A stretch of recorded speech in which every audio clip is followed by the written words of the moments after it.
ಹೊರಟೆ ದೊಡ್ಡ ಮನೆಗಾದರೂ ಹೋಗಿ ಬರೋಣ ಅಂತ. ಬೇಗ ಕೆಲಸ ಆಯಿತು, 11 ಕಾಲಿಗೆ ಎಲ್ಲ ಕೆಲಸನೂ ಆಯಿತು. ಚಿಕ್ಕಪ್ಪನ ಮಗಂಗೆ ಕಾದು ಇಟ್ಟೆ. ನಮ್ಮ ಟೈಮಿಗೆ ಯಾರೂ ಬರೋದಿಲ್ಲ. ಹಾಗೆ ಅವನು ಇವತ್ತೆಲ್ಲರೂ ಗೃಹ ಪ್ರವೇಶಕ್ಕೆ ಹೋದ್ರೆ ನಾನು ವೀಡಿಯೋ ಅಪ್ಲೋಡಿಗೆ ಹೋಗೋಕ್ಕಾಗಲ್ಲ. ಹಾಗಾಗಿ ಇಷ್ಟೊತ್ತಾದರೂ ಬಂದಿಲ್ಲ. ಎಲ್ಲೋ ಬೈಕ್ ಬರ್ತಾಯಿದೆ, ಯಾವ ಕಡೆ ಅಂತ ಗೊತ್ತಾಗ್ತಾಯಿಲ್ಲ. ಸ್ವಲ್ಪ ದೊಡ್ಡ ಮನೆಗಾದರೂ ಹೋಗಿ ಬರೋಣ, ಸಂಜೆ ಹೋಗೋಕ್ಕಾಗಲ್ಲ, ಊರಿಗೆ ಹೋಗೋಕ್ಕೆಲ್ಲ ರೆಡಿ ಆಗಬೇಕಲ್ಲ. ಹಾಗಾಗಿ ಈಗಲೇ ಹೋಗೋಣ ಅಂತ ಹೋಗ್ತಾ ಇದ್ದೀನಿ. ಪಾತ್ರೆ ಸುಮಾರಿತ್ತು ಇನ್ನೂ ತೊಳೆಯೋದು. ಅದೇನು ಗೊತ್ತಾ, ಹಾಲಿನ ಪಾತ್ರೆ ಎಲ್ಲ ತೊಳೆಯೋಕ್ಕೆ ನಂಗೆ ಆಗೋದಿಲ್ಲ. ಬಿಸಿ ನೀರು ಹಾಕಿ ಎಲ್ಲ ಇಟ್ಟಿದ್ದೆ, ಆ ಪಾತ್ರೆ ತೊಳಿಲಿಲ್ಲ, ಹಂಗೆ ಹೋದೆ. ಅಮ್ಮ ಅರ್ಧಕ್ಕರ್ಧ ಪಾತ್ರೆ ಹಾಗೆ ಇದ್ದಾವಲ್ಲೇ ಅಂತ. ಇಲ್ಲ, ಒಂದು ಸ್ವಲ್ಪ ಇದ್ದಾವೆ, ಅದಷ್ಟು ತೊಳ್ಕೊಂಡು ಸ್ನಾನ ಮಾಡಿಬಿಡು ಅಂದೆ. ಅಮ್ಮನ ಎಮ್ಮೆ ಹೊಡಿಯೋಕ್ಕೆ ಕಳಿಸಿ ನಾನು ಇಷ್ಟು ಮನೆಯೆಲ್ಲ ಕ್ಲೀನ್ ಮಾಡಿ ಎಲ್ಲ ಆಯಿತು. ಇಲ್ಲಿ ಪೇರ್ಲೆಕಾಯಿ ಇದ್ದಾವೆ, ಕೊಯ್ಯೋಕ್ಕೆ ಸಿಗ್ತಾಯಿಲ್ಲ. ಅಮ್ಮಂಗೆ ಅದೇ ಹೇಳಿದ್ದೀನಿ, ಸಂಜೆ ಕಡೆ ಬರೋಣಮ್ಮ ಅಂತ ಹೇಳಿ ಕೋಲ್ ತಗೊಂಡು ಬರಬೇಕು. ಅಲ್ಲಿ ತುದಿ ಈಗಿದ್ದಾವೆ. ಇದು ಮರ ಹತ್ತಕ್ಕೆ ಮರ ಸಣ್ಣ ಹಂಗಾಗೈತಾ. ಹಾಗಾಗಿ ಹುಲ್ಲು ಹಾಕಿದ್ದ ನನ್ನ ಚಿಕ್ಕಪ್ಪನ ಮನೇಲಿ, ನಾನು ನೋಡೇ ಇಲ್ಲ. ನಮ್ಮ ಶ್ರೀಯವರಂತೂ ಬಿಸಿಲಲ್ಲೇ ಇರ್ತಾವಪ್ಪ. ಅಲ್ಲದೆ ಶೆಡ್ ಅಂತದ ಕಟ್ಕೊಂಡು ಅಲ್ಲಿದ್ದಾವೆ, ಬಿಸಿಲಲ್ಲೇನೋ ಮಾಡ್ತಾ ಇದ್ದಾವೆ. ಚಿಕ್ಕಪ್ಪನ ಮಗ ಇಲ್ಲೂ ಇಲ್ಲ. ಕೇಳ್ತೀನಿ ನೋಡೋಣ ಎಲ್ಲಿ ಹೋಗಿದ್ದಾನೆ ಏನೋ ಎತ್ತ ಅಂತ. ಇಲ್ಲಿದ್ದಾನಲ್ಲ. ವಾವಾಗಿಂದ ಹುಡುಕ್ತಾ ಇದ್ದೀನಿ, ಬೆಳಗ್ಗೆಯಿಂದ ಫೋನ್ ಮಾಡಿದ್ರು ಫೋನ್ ಎತ್ತಲ್ಲ, ಇಲ್ಲ ಸ್ವಿಚ್ ಆಫ್ ಅಂತ ಬರೋದು. ಹಿಂಗಾಗ್ತಾಯಿತ್ತು. ಈಗ ಬಾ ಹೋಗ ನಡಿ ಅಪ್ಲೋಡಿಗೆ ಅಂತ ನೀವು ರಣ ಬಿಸಿಲಲ್ಲಿ. ಈಗ ಅಲ್ಲಿ ಹೋಗೋಕ್ಕೆ ಹೆದರಿಕೆ ಹಾಳಾಗಲಿ ನೋಡೋಣ. Hello friends, welcome back to the channel Krupa Malnad. ನಾನು ಕೃಪಾ. ಇದು 2 ದಿನದ ವ್ಲಾಗ್ ಆಗಿರುತ್ತೆ, ಇವತ್ತು ಹಾಗೆ ನಾಳೆದು. ನಾನು ಹಳೆ ಮನೆಗೆ ಹೋಗಿ ಬರೋಷ್ಟೊತ್ತಿಗೆ ಅಮ್ಮ ಮಾವಿನಕಾಯಿ ಸಾಸಿವೆ ಮಾಡಿದರು, ತುಂಬ ಚೆನ್ನಾಗಿತ್ತು. ಇದ್ರ ರೆಸಿಪಿನ ನಾನು ಇನ್ನೊಂದು ದಿನ ಶೇರ್ ಮಾಡ್ತೀನಿ. ನನಗೆ ಬೆಳಗ್ಗೆದು ಇಡ್ಲಿ ಇತ್ತಲ್ವ, ಅದ್ರ ಸಾಂಬಾರೇ ಬೇಡ ಆಗಿತ್ತು. ಅಮ್ಮಂಗೇನಾದರೂ ತಣ್ಣಗಿರೋ ಸಾರು ಮಾಡಮ್ಮ ಅಂದೆ. ಅದಕ್ಕೆ ಮಾವಿನಕಾಯಿ ಸಾಸಿವೆ ಹಾಗೆ ಮಾವಿನಕಾಯಿ ನೀರುಗೊಜ್ಜು ಮಾಡಿದರು. ಮಾವಿನಕಾಯಿ ನೀರುಗೊಜ್ಜಿಗೆ ಫ್ರಿಜ್ಜಲ್ಲಿ ಇಟ್ಟಿರೋ ನೀರು ಹಾಕಿದ್ರು. ನಿಜ ಹೇಳ್ತೀನಿ, ಆ ಬಿಸಿಲಿಗೂ ಆ ಮಾವಿನಕಾಯಿ ನೀರುಗೊಜ್ಜಿಗೂ ಏನು ಚೆನ್ನಾಗಿತ್ತು ಗೊತ್ತಾ. ಊಟ ಮಾತ್ರ ತುಂಬ ಚೆನ್ನಾಗಿತ್ತು. ನಾನಂತೂ ಹೊಟ್ಟೆ ತುಂಬ ಊಟನ ಮಾಡಿದೆ. ಹಾಗೆ ಇದು ನೆಕ್ಸ್ಟ್ ಡೇ ಗುಡ್ ಮಾರ್ನಿಂಗ್ ಎಲ್ಲರಿಗೂ. ತುಂಬ ಇಬ್ಬನಿ ಬೀಳ್ತಾಯಿತ್ತು, ಯಾಕೋ ಗೊತ್ತಿಲ್ಲ ಈ ಸಲ ಬೆಳಗ್ಗೆ ತುಂಬ ಇಬ್ಬನಿ ಬೀಳ್ತಾ ಇದೆ.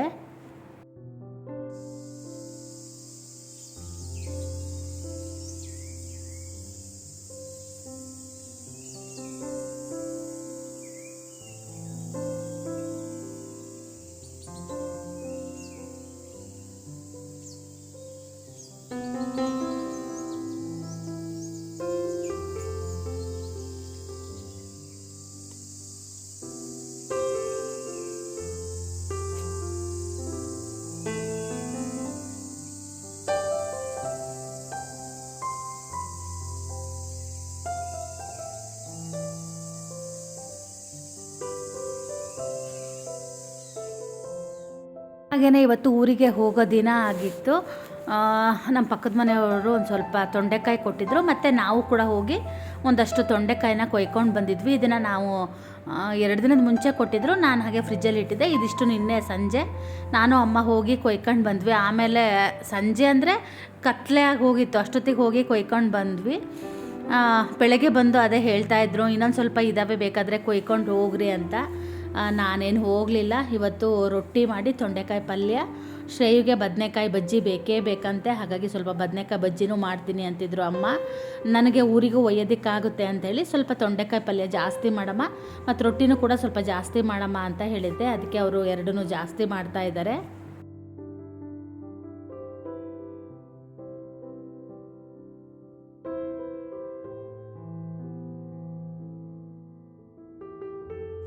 Good morning. ನಮ್ಮ ಎಮ್ಮೆ ಕರಿತಾ ಇದೆ ಅಮ್ಮನ. ಅಮ್ಮ ಹಾಲು ರಾತ್ರಿ ಕರೀಲಿಲ್ಲ, ಅದೊಂದು ಸಲ ಹೋಯ್ತು ಕೊಡಲಿಲ್ಲ. ಆಮೇಲೆ ಅವರು ಕರೆಯೋಕ್ಕೆ ಹೋಗಲಿಲ್ಲ. ನಿನ್ನೆ ಶನಿವಾರ ಆಗಿತ್ತಾ, ಪ್ರೋಗ್ರಾಮ್ಗಳು ನೋಡ್ತಾ ಮಲಗಿದ್ವಿ. ಆಮೇಲೆ ಅಂದರು ಬೆಳಗ್ಗೆ ಕರಿತೀನಿ ತಗತ್ಲಾಗೆ, ನಿಂಗೂ ಹಾಲು ಒಯ್ಯೋಕ್ಕೆ ಜಾಸ್ತಿ ಆಗುತ್ತೆ ಅಂತ. ಅದಕ್ಕೆ ಕರೆದಿಲ್ಲ. ನಮ್ಮಮ್ಮ ಎದ್ದಾಗಿಂದ ನಮ್ಮಮ್ಮನ ಧ್ವನಿ ಕೇಳಿದಾಗಿಂದ ಎಮ್ಮೆ ಕರಿತಾ ಇದೆ, ಹಾಲು ಕರಿಯೋಕ್ಕೆ ಬಾ ಬಾ ಅಂತ ಹೇಳಿ. ನಮ್ಮಮ್ಮ ಕರೆಂಟ್ ಇತ್ತ ಹೋಗಿತ್ತು, ಬಂತು. ಅದಕ್ಕೆ ಟ್ಯಾಂಕ್ ತುಂಬಿಸ್ಕೊಂಡು ಫಸ್ಟ್ ಗಿಡಕ್ಕೆ ನೀರು ಬಿಟ್ಟು ಆಮೇಲೆ ಕರಿತೀನಿ ಅಂತಿದ್ದಾರೆ. ಅದು ನಮ್ಮಮ್ಮ ಇಲ್ಲಿ ಗಿಡಕ್ಕೆ ನೀರು ಬಿಡ್ತಾ ಇದ್ದಾರಾ, ಕರಿತಾ ಇದೆ ಅಮ್ಮನ ಬಾ ಬಾ ಅಂತ ಹೇಳಿ. ಬರ್ತೀನಿ ತಡಿ ಅಂತಿದ್ದಾರೆ. ಹಾಲು ಅದೇ ನಿನ್ನೆ ತಂಬಾಲು ಇಟ್ಟಿಲ್ಲ, ಹಾಗಾಗಿ ಕರ್ಕೊಡ್ತೀನಿ. ಅದೇ ಹಾಲಲ್ಲೇ ಟೀ ಕುಡಿಬೋದು ಅಂದರು. ಅಷ್ಟೊತ್ತಿಗೆ ನಾನೆಲ್ಲ ಕೆಲಸನೂ ಮಾಡಿಕೊಂಡೆ. ತಿಂಡಿ ರೊಟ್ಟಿ, ನಮ್ಮನೆ ರೊಟ್ಟಿ ಕೇಳಿದ್ರಲ್ಲ, ಹಾಗಾಗಿ ಸೇವಂತಿಗೆ ಹೂ ಬಿಟ್ಟಿದೆ ಅಂತ. ಅಲ್ಲಿ ಅಮ್ಮ ಬೀಜದ್ದು ಇದನ್ನು ತಂದು ಗಿಡ ತಂದು ನೆಟ್ಟಿದ್ದಾರೆ, ಒಂಥರ ಹೂ ಬಿಡುತ್ತೆ ಅದು. ನನ್ನ ಹತ್ರ ಒಂದು ಒಳ್ಳೆ ಕಲರ್ ಇತ್ತು, 2 ಕಲರ್ ಇತ್ತು ನನ್ನ ಹತ್ರ ತುಂಬ ಹಿಂದೆ. ಅದು 2 ಕಲರು ಇಲ್ಲ, ಹೋಗೇ ತುಂಬ ವರ್ಷ ಆಗೋಯ್ತು. ಇಲ್ಲ ಅಮ್ಮ ಒಂದು ತಂದು ನೆಟ್ಟಿದ್ದಾರೆ, ತುಂಬ ಚೆನ್ನಾಗಿದೆ. ಅದರ ಬೀಜ ಆದರೆ ಒಯ್ಯಬೇಕು. ಎಂಥ ಹೂವು ಅಂತಾರೇನಪ್ಪ ಗೊತ್ತಿಲ್ಲ, ಅದು ಎಳ್ಳು ಹೂವು ಅಂತಾರೆ ನಮ್ಮ ಕಡೆ ಎಲ್ಲ. ನಂಗೆ ಅಲ್ಲಿ ಹೋಗೋಕ್ಕೆ ತುಂಬ ಕಳೆ ಇದೆ, ಹಾಗಾಗಿ ನಾನು ಹೋಗಿಲ್ಲ. ಅಮ್ಮ ಅದೇ ಈಗ ಹೇಳ್ತಾ ಇದ್ದಾರೆ, ಗಿಡ ಇದಾವೆ ನೋಡು, ವೀಡಿಯೋ ಮಾಡು ಅಂತ. ನೋಡ್ತೀನಿ, ಆದರೆ ಹೋಗ್ತೀನಿ ಅಂತ ಹೇಳ್ತಾ ಇದ್ದೆ. ಊರಿಗೂ ಹೋಗಬೇಕು ಇವತ್ತು. ಹಾಗಾಗಿ ಅಮ್ಮ ನಿನ್ನೆ ನಮ್ಮನೆಯವ್ರು ಅವತ್ತೇ ಹೇಳಿದರು, ರೊಟ್ಟಿ ಮಾಡಿಸ್ಕೊ ಸಂಜೆಗೂ ಆಗುತ್ತೆ ಅಂತ. ಹಾಗಾಗಿ ಅಮ್ಮ ರೊಟ್ಟಿ ಮಾಡ್ತಾಯಿದ್ದಾರೆ. ರೊಟ್ಟಿಗೆ ಅದೇ ಅನ್ನ ಕಮ್ಮಿ ಆಗಿತ್ತು, ಉಕ್ಕುರ್ಕಿ ಇಟ್ಟು ಗಿಡಕ್ಕೆ ನೀರು ಬಿಡ್ತಾ ಇದ್ದಾರೆ. ಶ್ರೇಯು ನಿನ್ನೆ ನಾನು ಶ್ರೇಯು ಜಗಳ ಮಾಡ್ಕೊಂಡಿದ್ದೀವಿ.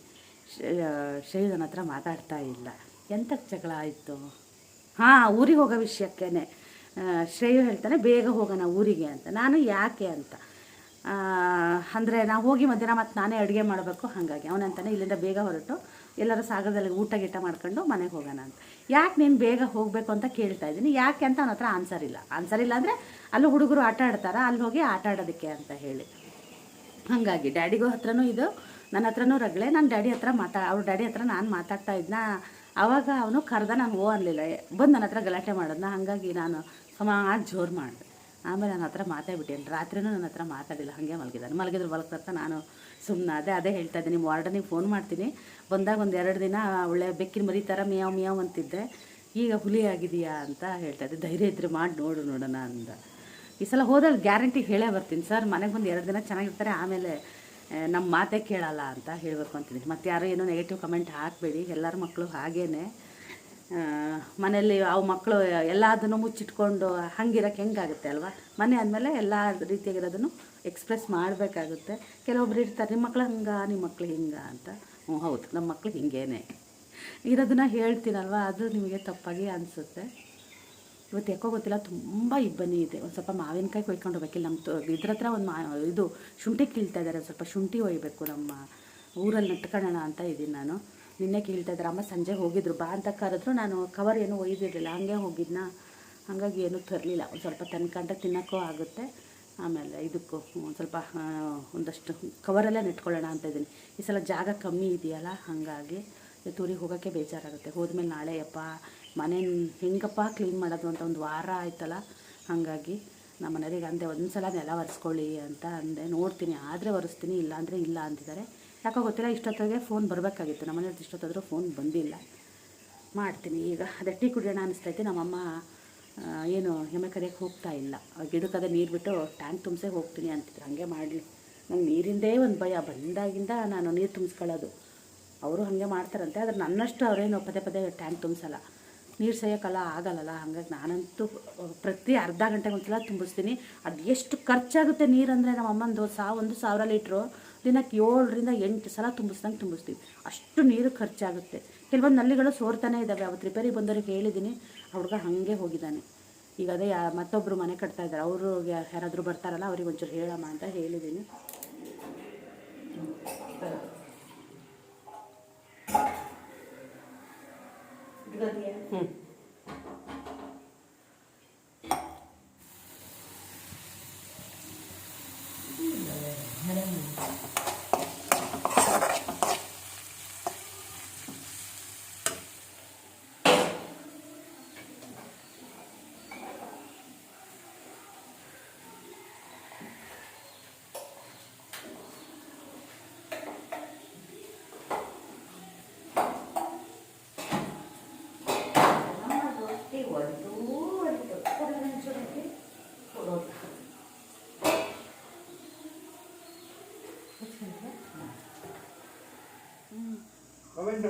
ಕಮೆಂಟ್ ನೋಡಿದೆ ನಾನು, ಅದೇ ಆಗಿ ಅಂತ ಇದ್ರದ್ದೇ. ಶ್ರೇಯು ನನ್ನ ಮಗ ಸ್ಟ್ಯಾಂಡರ್ಡ್ ಕಮೆಂಟ್ ಹಾಕಿದಾರಂತ. ಅವ್ನು ನನ್ನ ಇದರಲ್ಲಿಂದ ಯಾರೋ ಬೇರೆ ಒಂದು ಕಾರ್ಟೂನ್ ಇದಕ್ಕೆ ಕಮೆಂಟ್ ಹಾಕಿದ್ದಾನೆ. ಅವ್ರು ರಿಪ್ಲೈ ಮಾಡಿದಾರಾ, ಅದಕ್ಕೆ ಕೇಳ್ತಾ ಇದ್ದೆ ಯಾಕೆ ಹಾಕಿದ್ದೆ ನನ್ನ ಇದರಿಂದ ಅಂತ ಕೇಳಿದ್ನ. ಸ್ಟ್ಯಾಂಡರ್ಡಾಗಿ ಹಾಕಿದ್ದಾನಂತ. ಶ್ರೇಯು ರಾಜಿ ಆಗಿದ್ದಾನೆ. ನಾ ಮಾತಾಡ್ಸಕ್ಕೆ ಹೋಗಿಲ್ಲ, ನನ್ನ ಪಾಡಿ ನಾ ಸುಮ್ಮನೆ ಕುತ್ಕೊಂಡಿದ್ದೆ. ಅವನೇ ಬಂದು ನನ್ನನ್ನು ಮಾತಾಡಿಸಿ, ನಾ ಮಾತಾಡಲಿಲ್ಲ 2 ನಿಮಿಷ. ನನಗೂ ಬೈದಿದ್ದಾನೆ ನಿನ್ನೆ, ನಮ್ಮ ಅಮ್ಮಂಗೂ ಅಷ್ಟೇ. ನಾನು ನಮ್ಮ ಅಮ್ಮ ಅದೇ TV ನೋಡ್ತಾ ಇದ್ವಾ, ರಾತ್ರಿ 10:30 ಮೇಲಾಗಿತ್ತು. ಅವನು ಇಲ್ಲಿ ಮೊಬೈಲ್ ನೋಡ್ತಾ ಇದ್ದಾನೆ. ಅವನದು ಡಾಟಾ ಪ್ಯಾಕ್ ಎಲ್ಲ ಖಾಲಿ ಆಗೋಕ್ಕೂ ಒಳಗೆ ಬಂದು TV ಆಫ್ ಮಾಡ್ದೆ. ನಮ್ಮ ಅಮ್ಮ ಬೈತಾ ಇದ್ರ, ಎಂಥದೋ ಏನೇನೋ ಇಷ್ಟದ ಹೇಳಕ್ಕೆ ಹೋದ್ರ ನಮ್ಮಮ್ಮ. ಸಾಕು ಮಲಗ್ರಿ ರಾತ್ರಿ ಆಗೈತೆ ಅಂದ. ನನಗೆ ಒಂದು ನಗು ಅಂದರೆ ಅವ್ನು ಹೇಳಿದ್ದು ನೋಡಿ ನಮ್ಮ ಅಮ್ಮನಿಗೂ ಅವನಿಗೂ ಆ ಡೈಲಾಗ್ ಮ್ಯಾಚ್ ಆಗಿದ್ದಕ್ಕೂ ನಕ್ಕು ನಕ್ಕು ನಕ್ಕು ಇಟ್ಟೆ ನಾನು. ಬೆಳಗ್ಗೆ ನಾನು ಮಾತಾಡ್ಸಕ್ಕೆ ಹೋಗಲಿಲ್ಲ, ಸುಮ್ಮನೆ ಇದ್ದೆ. ನಮ್ಮಮ್ಮ ರಾಜಿ ಆಯ್ತಾನೆ ಅಂದರು. ಅವನೇ ಬಂದು ಮಾಡ್ಕೊಂಡಮ್ಮ, ನಾನೇನು ಹೋಗಲಿಲ್ಲ ಅಂದೆ. ನಾನು ಸ್ವಲ್ಪ ಸಿಟ್ಟು ಬಂದರೆ ಯಾವರಾಗೆ ಬರಬೇಕು ಹೊರತು ನಾನಾಗೆ ನಾವು ಹೋಗಲ್ಲ, ಅದು ಯಾರಾದರೂ ಆಗಿರಲಿ. ಅವನೇ ಬಂದು ಮಾತಾಡ್ಸಿದ್ದಾನೆ. ಅವನು ಸ್ವಲ್ಪ ಡ್ಯಾಡಿ ಥರ ಬೇಗ ಕಾಂಪ್ರಮೈಸ್ ಆಗ್ತಾನೆ. ನಾನು ಹಂಗೆ ಆಗಲ್ಲ, ನಂಗೆ ಸಿಟ್ಟು ಜಾಸ್ತಿ. ಜಾಸ್ತಿ ಅಲ್ಲ, ತುಂಬ ಜಾಸ್ತಿ ನನಗೆ. ಮಗ ಸಣ್ಣ ಮಾಡ್ಕೊಳ್ಳೋ, ಇಲ್ಲಿ ಬಂದಾಗಿಂದ ಆ ಕಾರ್ಟೂನ್ ನೋಡ್ತಾ ಇದ್ದಾನೆ. ಅದಕ್ಕೆ ಅಂದೆ ಎಂಥ ಮಗ ಇಲ್ಲಿ ಬಂದುತ್ತೆ 10th ಆದರೆ ಇನ್ನೂ ಕಾರ್ಟೂನ್ ನೋಡ್ತಾ ಇದೆಯಾ ಅಂದೆ. ಇಲ್ಲಿ ಯಾವುದು ಚಾನಲೇ ಬರಲ್ಲ ಮಮ್ಮಿ, ಅದೊಂದೇ ಚೆನ್ನಾಗಿರುತ್ತೋ ಅದನ್ನೇ ನೋಡ್ತೀನಿ ಅಂತ ನೋಡ್ತಾನೆ. ಆವಾಗ ನಾನು ಅವನು ತುಂಬ ನೋಡ್ತಾ ಇದ್ವಿ ಆಗಿ. ಇದು ನಾನು ಆಗಿ ಇದ್ರ ಬಗ್ಗೆನೇ ಒಂದು ಕಮೆಂಟ್ ಹಾಕಿದ್ದೆ, ಚೆನ್ನಾಗಿ ಹಾಕಿದ್ದ, ಓದಿದ್ಯಾ ಅಂದ. ಅದು ಇದೆ ಅನಿಸುತ್ತೆ ನೋಡಿ ಪಾಪು, ಎಲ್ಲೋ ಸ್ಕ್ರೀನ್ಶಾಟ್ ಎಲ್ಲ ಎಲ್ಲೋ. ಊರಿಗೆ ಹೋಗೋ ದಿನ ಹೋಗಬೇಕಲ್ಲ ಅಂತ ಬೇಜಾರ್ಗಿಂತ ಹೋದ್ಮೇಲೆ ಮನೆ ಕ್ಲೀನ್ ಮಾಡಿ ಒಂದು ಹಂತಕ್ಕೆ ತರಬೇಕಲ್ಲ ಅನ್ನೋದೇ ಬೇಜಾರಾಗುತ್ತೆ. ಹೋದ ತಕ್ಷಣ ನನಗೆ ಫಂಕ್ಷನ್ಗಳು ಕೂಡ ಇದ್ದಾವೆ. ಏನೋ ಒಂದು ವಾರ ಬೇಕೋ 15 ದಿನ ಬೇಕೋ ಗೊತ್ತಿಲ್ಲ ಕ್ಲೀನ್ ಮಾಡೋದಕ್ಕೆ. ಕೆಲಸದವಳಿಗೆ ಫೋನ್ ಮಾಡಿದ್ದೆ, ಬರ್ತೀಯ ಒಂದಿನ ಮಾಡಿಕೊಡೋಕ್ಕೆ ಅಂತ.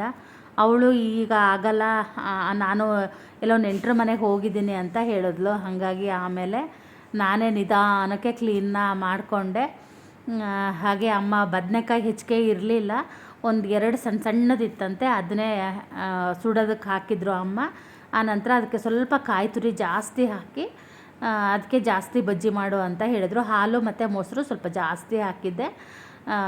ಶ್ರೇಯುಗಂತೂ ಇಲ್ಲಿ ಬದನೆಕಾಯಿ ಬಜ್ಜಿ ಅಂದರೆ ಇಷ್ಟ, ಯಾಕಂದರೆ ಮೊಸರು ಚೆನ್ನಾಗಿರುತ್ತೆ ಅಲ್ವಾ. ಹಾಗಾಗಿ ಮತ್ತು ರೊಟ್ಟಿ ಅಂತೂ ಇವತ್ತು ಎಷ್ಟು ಚೆನ್ನಾಗಾಗಿತ್ತು ಅಂದರೆ, ನಂಗೆ ಅಷ್ಟು ಚೆನ್ನಾಗಾಗಿತ್ತಲ್ವ ರೊಟ್ಟಿ. ಆಮೇಲೆ ನಮ್ಮ ಮನೆಯವ್ರಿಗೆ ಫೋನ್ ಮಾಡಿದೆ, ನಿಮಗೂ 2 ಉಳ್ಳೆ ಇಡ್ಲಾ ಅಂತ ಹೇಳಿ. ಅಂದರೆ ಅದು ಎಷ್ಟೇ ಮಾಡಿದ್ರೂ ಆ ಬಿಸಿ ರೊಟ್ಟಿ ತಿಂದು ಮಜಾ ಬರೋಲ್ಲ. ಹಾಗಾಗಿ ಅವರಿಗೆ ಒಂದು 2 ಉಳ್ಳೆನ ನಾನು ಹಾಗೆ ಇಟ್ಟಿದ್ದೆ. ಅವ್ರು ಬಂದ ಮೇಲೆ ಊಟ ಮಾಡೋ ಟೈಮಲ್ಲಿ ಅವರಿಗೂ 2 ರೊಟ್ಟಿನ ನಾನು ಮಾಡಿಕೊಟ್ಟೆ. ಅವರಿಗೂ ಈ ಥರ ರೊಟ್ಟಿ ಅಂದರೆ ತುಂಬ ಇಷ್ಟ. ಈ ಸಲ ನಾನೇನೋ ಒಂದು ಕನಸು ಕಂಡಿದ್ದೆ ಊರಿಗೆ ಹೋದಾಗ, ಆ ಕನಸು ಒಂಥರ ನನಸೇ ಆಗಲಿಲ್ಲ. ಅದೇ ಒಂದು ಬೇಜಾರು ನನಗೆ. ನೆಕ್ಸ್ಟ್ ಸಲ ಹೋದಾಗಾದರೂ ಆ ಕನಸನ್ನ ನನಸು ಮಾಡ್ಕೊಳ್ಳೋ ಥರ ಆಗಬೇಕು ಅಂತ ಅಂದ್ಕೊಂಡಿದ್ದೀನಿ. ತುಂಬ ಸಲ ಅದನ್ನು ಹೇಳಿದ್ದೀನಿ, ಇವತ್ತು ಮತ್ತೆ ಪದೇ ಪದೇ ಹೇಳೋದೇನಂತ ಸುಮ್ಮನಾದೆ ನಾನು. ರೊಟ್ಟಿ ನೋಡಿದಾಗ ರೊಟ್ಟಿ ಮಾಡಬೇಕಿದ್ರೆ ನಂಗೆ ಅದು ನೆನಪಾಗುತ್ತೆ. ನಮ್ಮ ಶ್ರೇಯು ಹೆಂಗೆ ಅಂದರೆ ಪಲ್ಯಕ್ಕೆ ಸ್ವಲ್ಪ ತುಪ್ಪ ಹಾಗೆಯೇ ಸಕ್ಕರೆ ಹಾಕ್ಕೊಂಡು ತಿಂತಾನೆ. ನಾನು ಕೂಡ ಹಾಗೆ ತಿನ್ನೋದು. ನನಗೆ ಪಲ್ಯ ಅಂದರೆ ಎಲ್ಲ ಪಲ್ಯ ಅಲ್ಲ, ಈ ಪಲ್ಯ ಮತ್ತು ಹೀರೆಕಾಯಿದು ಪಲ್ಯ ಮಾಡ್ತೀನಲ್ವ, ಅದೆರಡಕ್ಕೂ ನಾನು ಸ್ವಲ್ಪ ಸಕ್ಕರೆ ಹಾಕ್ಕೊಂಡು ತಿಂತೀನಿ. ಶ್ರೇಯದು ತಿಂಡಿ ಆಯಿತು. ಬದನೆಕಾಯಿ ಬಜ್ಜಿ ಚೂರು ಬಿಡಲಿಲ್ಲ ಅವನು, ಪೂರ್ತಿ ಅವನೊಬ್ಬನೇ ತಿಂದು ಖಾಲಿ ಮಾಡ್ದ. ಇದ್ದಿದ್ದು ಅದು ಸ್ವಲ್ಪನೇ ಇತ್ತು ಅಷ್ಟೇ. ಅವ್ನು ಪಲ್ಯ ತಿನ್ನಲಿಲ್ಲ, ಒಂದು ಸ್ವಲ್ಪ ಮಾತ್ರ ನಾನು ತಿಂದು ಟೇಸ್ಟು ನೋಡು ಅಂದಿದ್ದಕ್ಕೆ ಒಂದು ಸ್ವಲ್ಪ ಮಾತ್ರ ಪಲ್ಯ ತಿಂದ ಅಷ್ಟೇ. ಪೂರ್ತಿ ಬಜ್ಜಿನೇ ತಿಂದ ಅವನು. ಹೊಸಬಾಳೆ ಮೇಲೆ ಬಂದ್ರಾ? ಹಾಂ ಹಾಂ.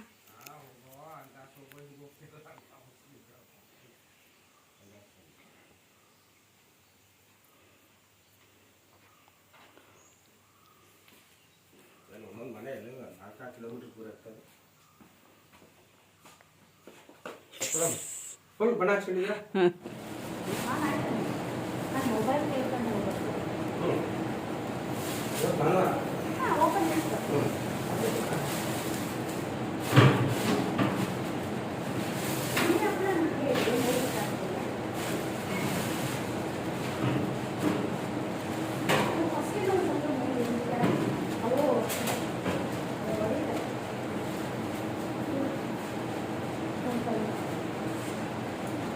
ಹಪ್ಪಳ ಕನಸಿಗೆ ಒಂದು ದಿನ ಮಾತ್ರ ಆಗಿತ್ತಲ್ವ, ಹಾಗಾಗಿ ನಾನು ಹಪ್ಪಳನ ಬಾಕ್ಸಿಗೆ ತುಂಬಿರಲಿಲ್ಲ. ಬಾಕ್ಸೆಲ್ಲ ತೊಳೆದು ಒಣಗಿಸಿ ಎಲ್ಲ ರೆಡಿ ಮಾಡಿ ಇಟ್ಟಿದ್ದೆ. ಅಮ್ಮ ಬೆಳಗ್ಗೆ ತುಂಬನ ಅಂತ ಅಂದರು.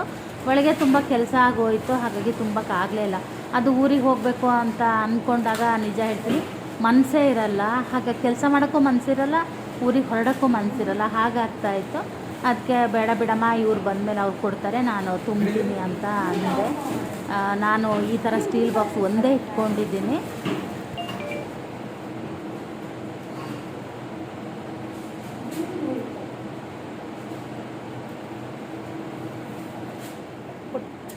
ತುಂಬ ಕಮ್ಮಿ ಆಗಿಬಿಡುತ್ತೇನೋ ಹಪ್ಪಳ ಅಂತ ಅಂದ್ಕೊಂಡಿದ್ದೆ. ಇಲ್ಲ, ಹಪ್ಪಳ ಏನು ಕಮ್ಮಿ ಆಗಿಲ್ಲ.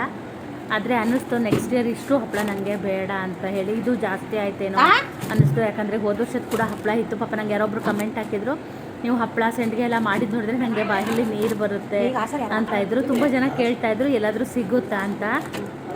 ಇದೆಲ್ಲ ತುಂಬ ಕಷ್ಟ ಅಲ್ಲ, ಮಾಡಿ ಮಾರೋದು ತುಂಬ ಕಮ್ಮಿ ಜನ, ಮತ್ತು ಇಷ್ಟು ಟೇಸ್ಟು ಬರೋಲ್ಲ. ನಾವು ಹೆಂಗೆ ಮಾಡಿರ್ತೀವೋ ಅಷ್ಟು ರುಚಿ ಬರೋಲ್ಲ ಅನಿಸುತ್ತೆ. ನನಗೂ ಯಾರ ಮನೆ ಹಪ್ಪಳನೂ ಇಷ್ಟ ಆಗೋಲ್ಲ. ಹಾಗೆ ನಮ್ಮ ಮನೆ ಹಪ್ಪಳನೇ ಇಷ್ಟ, ಯಾಕಂದರೆ ನಾನು ಉಪ್ಪು ಹುಳಿ ಖಾರ ಎಲ್ಲ ಸ್ವಲ್ಪ ಜಾಸ್ತಿ ಕಟ್ಟಿಗೆ ಹಾಕ್ಕೊಂಡಿರ್ತೀನಿ. ಹಾಗಾಗಿ ನಮ್ಮ ಮನೆಯವರಿಗೆ ನಾವು ಹಪ್ಪಳನ ಈ ಥರ ಜೋಡಿಸಿರ್ತೀವಲ್ಲ ಅದು ನೋಡೋದೇ ಒಂದು ಖುಷಿ.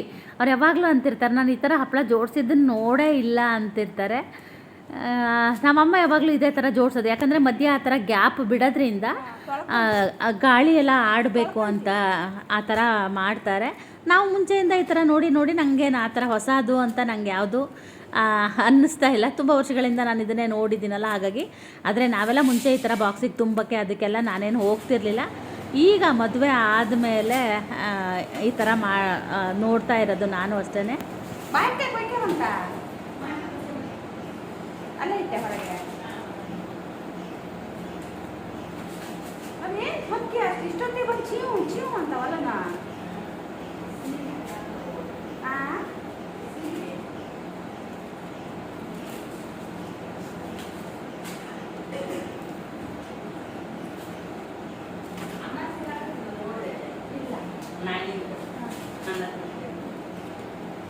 ನಾಯಿ ಸುಮ್ಮನೆ ಅನ್ನ ಬಿಟ್ಟು ನಾಯಿ ಬಂದು ತಿಂತಾರೆ.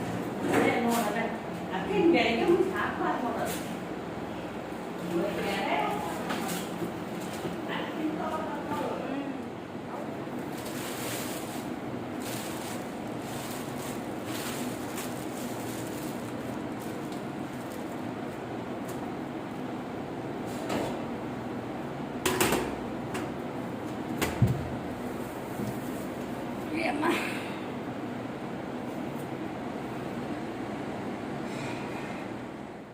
ಹಪ್ಪಳ ಎಲ್ಲ ಬಾಕ್ಸಿಗೆ ತುಂಬಿ ಎಲ್ಲ ರೆಡಿ ಮಾಡಿ ಆಯಿತು. ನಮ್ಮ ಮನೆಯವ್ರು ತುಂಬ ಬೇಗ ಬಂದಿದ್ದರು. ಅವರಿಗೆ ಸ್ವಲ್ಪ ಮದುವೆ ಮನೆ ಕೂಡ ಕರೆಯೋದಿತ್ತಂತೆ.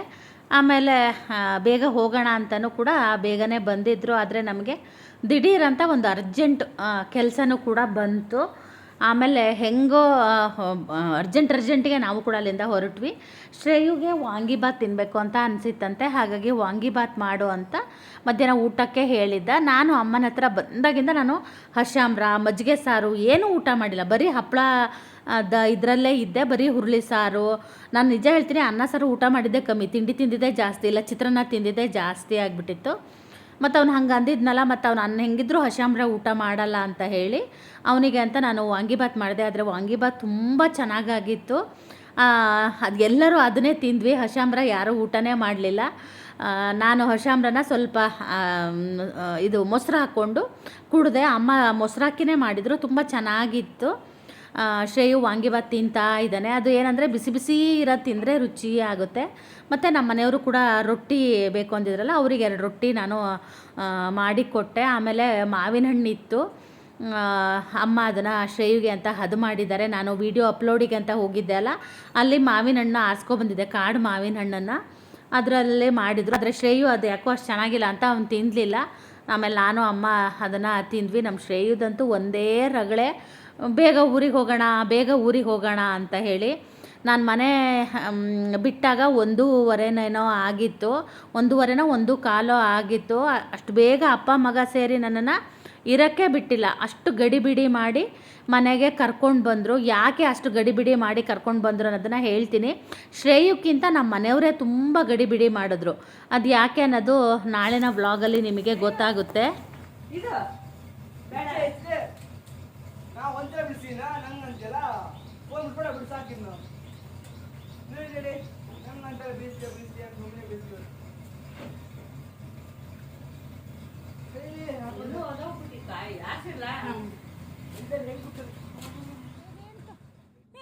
ನಮ್ಮ ರೇಣುಕಕ್ಕ ಕೂಡ ಬಂದಿದ್ಲು. ನಾನೆಲ್ಲ ಕೆಲಸ ಮುಗಿಸಿ ಇದ್ದೆ.